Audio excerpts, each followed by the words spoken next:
Chronic stress is shrinking your brain after 60, Johns Hopkins just confirmed the Alzheimer's link. If you are over 60 and you feel stressed on a regular basis, what I am about to share with you will change the way you think about stress forever. Because stress is not just an emotional experience, it is a biological one. And the science now confirms that chronic stress is doing something to your brain that most people have no idea about, quietly, invisibly, every single day. Stay with me for the next 13 minutes, because the connection between chronic stress and dementia and Alzheimer's is one of the most important and most underreported findings in brain health research today. Welcome to Thrive After 60, where every week we bring you science-backed strategies for living stronger, sharper, and healthier in your 60s, 70s, and beyond. Please subscribe if you have not already. And before we begin, this video is for educational purposes only and is not a substitute for personalized medical advice. Always speak with your doctor about your individual situation. On June 10, 2026, Johns Hopkins Bloomberg School of Public Health hosted a major media briefing for Alzheimer's and Brain Awareness this month. Their researchers confirmed that everyday stress is one of the most significant and most underestimated risk factors for dementia and Alzheimer's disease, and that the number of Americans living with Alzheimer's has now risen to 7.4 million, up from 6.7 million just last year, with that number expected to double by 2060. What is more concerning is that the research suggests that the everyday factors we think of as emotional, stress, social isolation, poor sleep, are not just feelings. They are biological forces reshaping your brain. At the center of this story is cortisol, your body's primary stress hormone. When you feel threatened, anxious, overwhelmed, or pressured, your brain releases cortisol to sharpen your focus and prepare your body to respond. In short bursts, cortisol helps you perform. The problem is that in modern life, and for many people, the cortisol tap never fully turns off. Financial worry, health anxiety, family pressure, loss of a spouse or friend, chronic low-grade stress that never reaches a crisis point but never fully resolves either. And when cortisol stays elevated for months and years, it does something devastating to your brain. Research published across multiple peer-reviewed journals, including studies cited by the University of Chicago and reviewed in Frontiers in Neuroscience, has confirmed that prolonged cortisol exposure actively shrinks the hippocampus, the brain's primary memory and learning center. This is the exact same region that deteriorates first in Alzheimer's disease. And a landmark study of over 1.3 million adults found that chronic stress raised the risk of memory problems by 87% and the risk of Alzheimer's disease by 145%. A separate study published in JAMA followed over 24,000 adults aged 45 and older and found that self-reported stress predicted future cognitive decline, even after accounting for age, race, depression, and other risk factors. 145% higher Alzheimer's risk from chronic stress alone. But cortisol does not just shrink the hippocampus. Research published in the journal Alzheimer's and Dementia in 2025 from the Framingham Heart Study, one of the longest-running medical studies in American history, found that elevated cortisol levels in midlife predicted higher amyloid deposits in the brain 15 years later. Amyloid plaques are the toxic proteins directly associated with Alzheimer's disease. In other words, the stress you experience in your 50s and early 60s is not just affecting how you feel today. It may be shaping the biological environment of your brain for decades to come. The researchers found this connection was particularly pronounced in postmenopausal women, with the lead researcher at the University of Texas Health Science Center noting that the decline in estrogen after menopause removes a layer of neuroprotection, making the brain more vulnerable to cortisol's effects. If you are a woman over 60, this finding is especially relevant to you. But the broader cortisol-brain connection applies across all people over 60, regardless of sex. There is a third finding that deserves your attention because it reveals a compounding effect that most people are completely unaware of. Stress and depression do not just add to each other's risk, they multiply it. The study of over 1.3 million adults found that chronic stress alone raised Alzheimer's risk by 145%.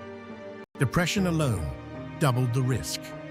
But stress and depression together, a combination that affects a significant proportion of older adults, nearly quadrupled the chances of developing Alzheimer's disease compared to people with neither condition.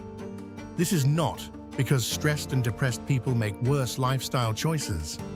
It is because both chronic stress and depression share a biological mechanism: elevated cortisol, sustained neuroinflammation, and disrupted sleep that collectively accelerate exactly the brain changes associated with dementia.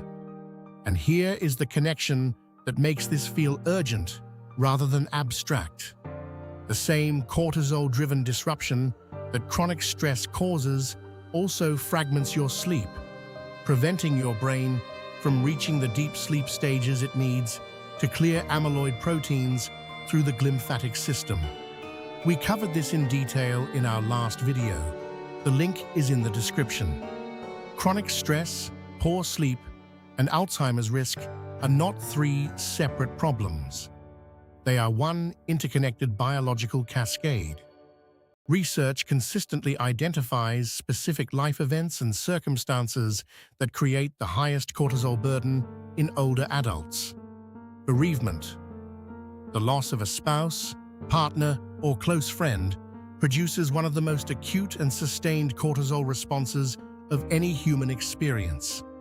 Caregiver stress, looking after a partner or parent with dementia or a serious illness, is associated with chronically elevated inflammatory markers and accelerated cognitive aging. Financial insecurity after retirement, social isolation, chronic pain, and the quiet, persistent anxiety of living with an uncertain diagnosis or health concern. None of these are personal failings. They are circumstances that millions of people over 60 face every single day. And the science is now telling us that these circumstances have a direct, measurable biological impact on the brain, one that accumulates silently over years before it becomes visible. The good news is that cortisol is reducible. Here is what the current research tells us has the strongest evidence for reducing chronic cortisol levels in adults over 60. 1. Slow, controlled breathing. Research from a Harvard-affiliated neurologist confirms that slow breathing exercises, specifically practices that increase what is called heart rate variability, are among the most effective non-pharmaceutical interventions for reducing cortisol levels. Just 5 minutes of slow breathing per day, in through the nose for 4 counts, hold for 4 counts, out through the mouth for 6 counts, has been shown in multiple studies to measurably lower cortisol and reduce amyloid in the brain. This can be done anywhere, at any time, and costs nothing. 2. Regular moderate aerobic movement. We covered this in detail in our video on the Harvard and Mayo Clinic 3-pillar protocol. The link is in the description. Aerobic exercise is one of the most powerful cortisol regulators available to the aging brain. It triggers the release of BDNF, which Harvard researchers call miracle grow for the brain, while simultaneously reducing the baseline cortisol load that chronic stress produces. 35 minutes of brisk walking twice a week is enough to produce measurable effects. 3. Social connection, specifically the quality of close relationships. The Harvard study of adult development, the longest-running happiness and health study in American history, found that people with warm, meaningful, close relationships showed significantly lower cortisol reactivity to stress than those who were socially isolated.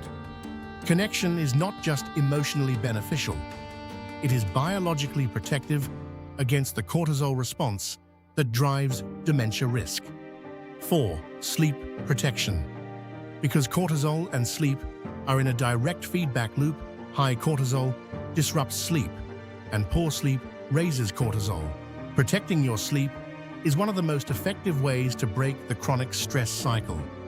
Same bedtime and wake time every day. No screens for 1 hour before bed.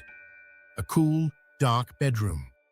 And if background ambient sound helps you fall asleep, our other channel, Pure Sleep Sounds, has hours of content to help you relax, de-stress, and fall into a deep sleep state. The link is in the description. 5. Actively address the source of chronic stress where possible. The research shows that older adults are significantly less likely than younger adults to seek help for chronic stress, anxiety, or depression, often because of generational attitudes toward mental health, or simply because they have accepted their circumstances as unavoidable. Speak to your doctor specifically about chronic stress and anxiety. Ask about both lifestyle changes and medical options. Cognitive behavioral therapy has strong evidence for reducing cortisol and improving cognitive outcomes in older adults. In summary, Johns Hopkins just confirmed what the research has been building towards for years. Stress is not just something you feel, it is something your brain carries in the form of elevated cortisol, a shrinking hippocampus, accumulating amyloid, and disrupted sleep. And for 7.4 million Americans already living with Alzheimer's disease, the cascade that led there began silently, years or decades before symptoms appeared. But cortisol responds to what you do. The slow breath you take right now, the walk you take this afternoon, the conversation you have tonight, the sleep you protect every single night. The brain that seems beyond your control is responding to you every single day. And the science says it is not too late to change what it is responding to. Check the description for the products I personally recommend to support stress reduction and brain health. And if this video helped you, please like and subscribe and share it with your loved ones who carry more stress than they ever talk about. Because that person may need this information more than they know.